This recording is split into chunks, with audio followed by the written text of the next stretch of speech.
Selanjutnya saya persilakan Gubernur Kalimantan Timur.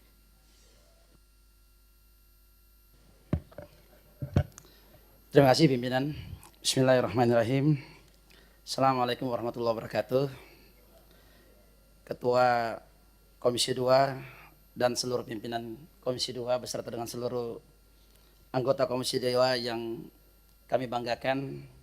Rasalah kami pulang kampung masuk ruangan ini, Pak Ketua dan seluruh pimpinan dan anggota Komisi 2. Yang kami hormati juga Ibu Wamen Mendagri, terima kasih banyak Ibu Wamen, dan seluruh gubernur yang hadir hari ini, Kang Dedi, Gubernur Konten, mantap ini Kang Dedi nih, dan seluruh pejabat eselon 1 Kemendagri yang hadir, Bupati, Wali Kota, mungkin yang Zoom, yang hadir bersama-sama. Sekali lagi,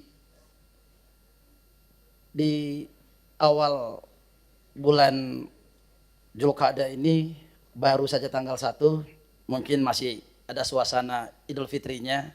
Minal aizin wal faizin, mohon maaf lahir batin kepada seluruh yang hadir hari ini. Pimpinan, sebelum saya masuk ke sana, saya ingin menggambarkan sedikit tentang Kalimantan Timur.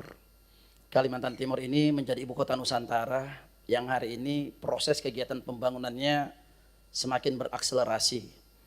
Banyak hal yang ingin kami sampaikan berkaitan dengan Kalimantan Timur, terutama adalah berkaitan dengan batas-batas negara. Jadi batas-batas negara kita hari ini, kemarin kami sempat berkoordinasi dengan Pangdam bahwa Menhan akan segera melaksanakan kegiatan pembangunan akses jalan di daerah perbatasan. Ini menjadi sangat penting karena kita menghubungkan Trans Kalimantan mulai dari Kalimantan Utara, Kalimantan Timur, dan Kalimantan Tengah. Jadi ini penting, jaraknya kurang lebih sekitar di bawah Pangdam, itu kurang lebih sekitar 1038 km daerah perbatasan. Mengapa ini menjadi penting kami menyampaikan tentang Kalimantan Timur? Karena ini berkaitan dengan kedaulatan negara. Perlu kami menggambarkan bagaimana Kalimantan Timur itu. Tetapi izin Pak Ketua, Pak Pimpinan dan seluruh rekan-rekan, Kalimantan Timur ini luar biasa potensi dan segala-galanya, terutama berkaitan dengan Ibu Kota Nusantara. Hanya saja kita hampir 80 tahun merdeka, secara infrastruktur kita belum memadai. Nah, ini kegiatan pada saat kami melaksanakan kunjungan. Jadi inilah wajahnya Indonesia itu. Saya nggak banyak Pak Ketua, tadi yang disampaikan sudah kami memahamin. Intinya bahwa perlu memang kita perhatikan berkaitan dengan Kalimantan Timur ini karena berkaitan dengan kedaulatan negara. Kita berbatasan langsung dengan negara tetangga. Satu pulaunya adalah Brunei dan Malaysia. Jadi ini sedikit gambaran. Saya masuk langsung ke topik Ketua berkaitan dengan penyelenggaraan pemerintah daerah. Pertama, penyelenggaraan pemerintah di daerah Provinsi Kalimantan Timur secara umum berjalan dengan sangat baik. Ini ditunjukkan dengan indikator satu, laporan penyelenggaraan pemerintahan daerah LPPD ini peringkat nomor 4 nasional di tahun 2023. Kedua adalah standar pelayanan minimal SPM kita adalah peringkat 3 nasional 2023. Opini BPK wajar tanpa pengecualian 9 tahun berturut-turut sejak tahun 2015 dan alhamdulillah sampai sekarang, dan tentunya besar harapan kami sampai ke depan Pak Ketua dan pimpinan serta teman-teman anggota Komisi 2. Menggambarkan berkaitan dengan pilkada tahun 2024 berjalan dengan lancar. Provinsi, kabupaten, kota sudah melaksanakan pelantikan kepala daerah. Adapun PSU kita ada 2 kabupaten kota. Yang pertama adalah Kabupaten Kutai Kartanegara tanggal 19 April berjalan dengan baik, dan Kabupaten Mahakam Hulu pada tanggal 24 Mei nanti 2025.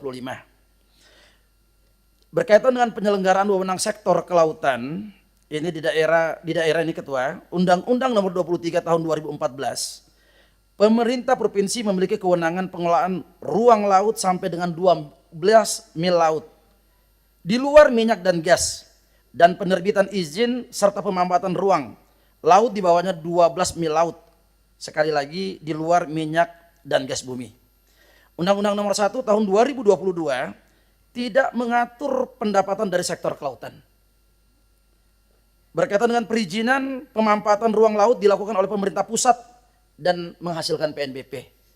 Ini nanti ada sedikit bersinggungan Ketua antara kewenangan pemerintah provinsi dengan pusat. Rekomendasi kami Pak Ketua, memberikan kewenangan perizinan dan pemanfaatan ruang laut kepada pemerintah provinsi di bawah 12 mil laut. Ini berkaitan dengan prinsip daripada otonomi daerah ini Pak Ketua. Kita diminta untuk bisa satu mandiri secara fiskal berkaitan dengan peningkatan PAD. Sayangnya banyak sekali kewenangan-kewenangan provinsi ini yang bertabrak-tabrakan.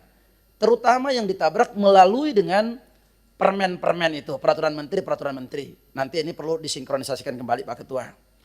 Yang kedua, memberikan dana bagi hasil yang bersumber dari sektor kelautan kepada pemerintah daerah merujuk pasal 111 pada pasal 123 Undang-Undang Nomor 1 Tahun 2022. Ini bersinggungan. Penyelenggaraan wewenang sektor pertanian di daerah juga sama Pak Ketua. Sekali lagi Undang-Undang 23 tahun 2014 ini kewenangan provinsi. Di sektor pertanian ini pada sub urusan sarana pertanian terbatas pada pengawasan peredaran sarana pertanian. Jadi kita tugasnya hanya sebagai pengawasan saja Pak Ketua. Nggak bisa pengadaan dan macam-macamnya itu nggak bisa kita urusin dengan petani-petani kita yang ada di kabupaten kota ataupun yang ada di provinsi tersebut. Sub urusan prasarana pertanian terbatas pada penataan prasarana pertanian saja. Sementara kewenangan kabupaten kota di sektor subsarana, urusan sarana pertanian dan prasarana pertanian tidak dapat dilaksanakan secara optimal karena keterbatasan anggaran dan sumber daya manusianya. Jadi Pak Ketua, kalau saya boleh menyampaikan, gubernur ini selaku perpanjangan daripada pemerintah pusat ini tidak berjalan dengan optimal. Padahal kita bisa melihat sumber-sumber yang ada potensi-potensi di daerah itu mestinya bisa berkolaborasi antara pemerintah pusat dengan pemerintah provinsi yang merupakan perpanjangan daripada pemerintah pusat. Nah ini yang belum berjalan dengan baik Pak Ketua, di sinkronisasi di lapangan. Dengan keterbatasan kewenangan provinsi dalam sektor pertanian ini tidak menunjang pembangunan pertanian dan ketahanan pangan. Ini juga menjadi persoalan, maka kami izin Pak Ketua, pimpinan, rekomendasi kami perlu memperluas kewenangan provinsi pada sektor pertanian khususnya pengembangan dan penyediaan sarana dan prasarana pertanian melalui penetapan regulasi dalam waktu dekat agar target ketahanan pangan tahun 2025 ini tercapai sesuai dengan amanah atau perintah dari Bapak Presiden. Perhatikan waktu Pak Rudi. Sedikit. Ingat-ingat waktu jadi anggota Komisi 3 Pak. Siap Pak Ketua. Sedikit Pak Ketua, insya Allah 5 menit. Dukungan pembangunan Kaltim sebagai mitra strategis, tadi berkaitan dengan suplai kebutuhan bahan pokok, ini sangat tergantung pada daerah lain. Yang kedua, sarana prasarana jalan menghubungkan daerah penghasil pertanian, ini juga belum mantap. Infrastruktur jalan menuju Kabupaten Makam Hulu, akses ke wilayah perbatasan Malaysia ini dalam kondisi rusak parah. Demikian pula dengan jalan pendekat dari Bongan Kutai Barat yang membuka jalur dari Kalimantan Utara, Kalimantan Tengah. Ini menuju Ibu Kota Nusantara belum ada trase jalannya ataupun existing merupakan jalan-jalan daripada perusahaan. Dan daya saing sumber daya manusia perlu ditingkatkan. Rekomendasi Ketua izin, perlu program afirmasi kementerian terkait untuk mendukung pembangunan pertanian dalam rangka ketahanan pangan bagi domestik maupun Ibu Kota Nusantara. Kedua, perlu pembangunan dan peningkatan jalan khususnya untuk menghubungkan daerah penghasil pertanian ke wilayah Ibu Kota Nusantara dan Kalimantan Timur. Perlu program afirmasi kementerian terkait untuk mengembangkan sumber daya manusia terampil dan usaha ekonomi masyarakat. Izin Pak Ketua, ini sekilas gambaran aja tentang akses-akses jalan kita yang buruk berkaitan dengan dana transfer pusat ke daerah. Secara overall Pak Ketua, 42% Kalimantan Timur menyumbangkan untuk dari sektor pertambangan.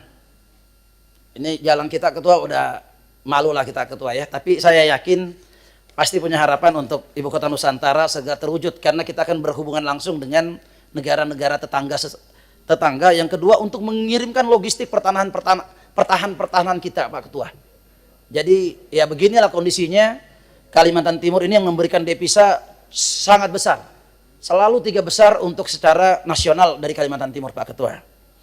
Permasalahan kita peraturan mengenai alokasi pendapatan transfer daerah, ini yang menjadi masalah ini Pak Ketua. Terkait kurang bayar DBH dan lebih bayar DBH diterbitkan di akhir tahun. Sehingga setelah ditetapkan APBD perubahan tidak dapat digunakan atau menjadi silpa. Ini persoalan-persoalan yang terjadi. Jadi kalau silpanya terkadang banyak sekali Kalimantan Timur karena persoalannya kurang bayarnya dilaksanakan di akhir tahun. Realisasi pendapatan dana transfer karena penyaluran kurang bayar tidak langsung ke kas daerah, namun melalui mekanisme Treasury Deposit Facility di Bank Indonesia sebagaimana diatur dalam Peraturan Menteri Keuangan Nomor 16 Tahun 2024. Sementara persyaratan penarikan TDF ini cukup ketat dan tidak fleksibel. Yang berikutnya Pak Ketua adalah permasalahan kita adalah proporsi dan presentasi bagi hasil sumber daya alam ini belum memadai untuk menunjang pembangunan infrastruktur yang terdampak dari pengolahan sumber daya alam. Saya izin Pak Ketua, mungkin tinggal satu halaman lagi berkaitan rekomendasi. Perlu peraturan tentang alokasi pendapatan transfer kurang bayar ataupun lebih bayar DBH diterbitkan paling lambat bulan Juni agar dapat mengalokasikan kurang bayar dalam penyusunan APBD perubahan. Yang kedua adalah mekanisme penarikan dana TF ini agar disederhanakan supaya menggunakan dana DF ini lebih fleksibel sesuai dengan kebutuhan prioritas daerah. Yang ketiga, perlu evaluasi proporsi dan presentasi bagi hasil sumber daya alam ini bagi provinsi yang lebih memadai untuk menunjang pembangunan infrastruktur. Ketiga, badan usaha milik daerah, BUMD dan BLUT, Badan Layanan Umum Daerah, pemberian kewenangan pengelolaan sektor pertambangan kepada BUMD telah terbit PP nomor 25 tahun 2024 tentang perubahan atas PP nomor 96 tahun 2021 yang antara lain mengatur pemberian kewenangan pengelolaan pertambangan khusus batu bara kepada ormas keagamaan, BUMD dan BUMN. Namun usulan pengelolaan pertambangan batu bara oleh BUMD ini provinsi belum diterbitkan. Hal ini sangat diperlukan untuk mendukung peningkatan asli daerah. Jadi tadi Pak Ketua kalau menyampaikan bagaimana mau untung mau rugi, jangan untung rugi Pak Ketua. Izinnya pun ini belum diterbitkan. Jadi ini juga menjadi persoalan. Kami merekomendasikan Pak Ketua mohon agar dukungan Kementerian SDM dapat segera menerbitkan izin pengolahan khusus batu bara yang sudah diusulkan oleh BUMD. Yang terakhir Pak Ketua, pengolahan kepegawaian. Ini berkaitan dengan ASN Provinsi Kalimantan Timur. Jumlahnya kurang lebih 14.000 sekian Pak Ketua. Jika dikurangin dengan proyeksi pensiunan sampai dengan tahun 2030, maka jumlah ASN kami hanya tinggal 738 orang. Jumlah ASN yang tersisa hanya tinggal 7.000. Ini karena tidak adanya penerimaan. Yang kedua adalah pengadaan ASN tahun 2024 diproyeksikan akan diangkat PPK saja sebanyak 6.889 orang sampai tahap 2 yang saat ini sedang berlangsung. Terakhir dengan formasi P3K sebanyak 9.195 orang, masih tersisa 2.306 formasi, sementara saat ini untuk melaksanakan urusan pemerintah daerah masih kekurangan ASN.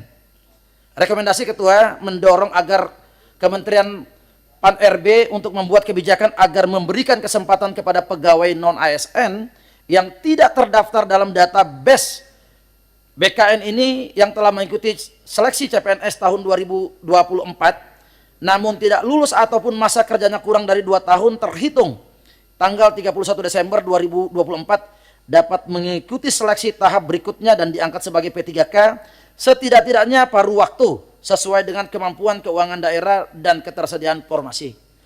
Mungkin Pak Ketua, burung dara, burung cendrawasih dicari dulu di Papua. Cukup sekian dan terima kasih, semoga bermanfaat untuk kita semua. Akhirul kalam, wallahu muwaffiq ila aqwamit thariq. Wassalamualaikum warahmatullahi wabarakatuh. Terima kasih Pak Rudi Masud. Materinya belum sampai ke pimpinan Pak, nanti marahin Sekda. Mana Bu Sekda? Ada Bu Sekda. Nah ya, terima kasih Bu ya.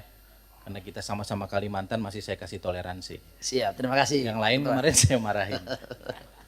Kalau urusan BUMD tambang belum dapat IO, ngadunya jangan ke Komisi 2. Ngadunya nanti ke Komisi 12. Oh siap. Betul. Tapi kalau urusan sama menterinya, masa ketua umum sama ketua DPD 1 nggak bisa ya kita? Kalau saya kan cuman Adinda sama Kakanda, jadi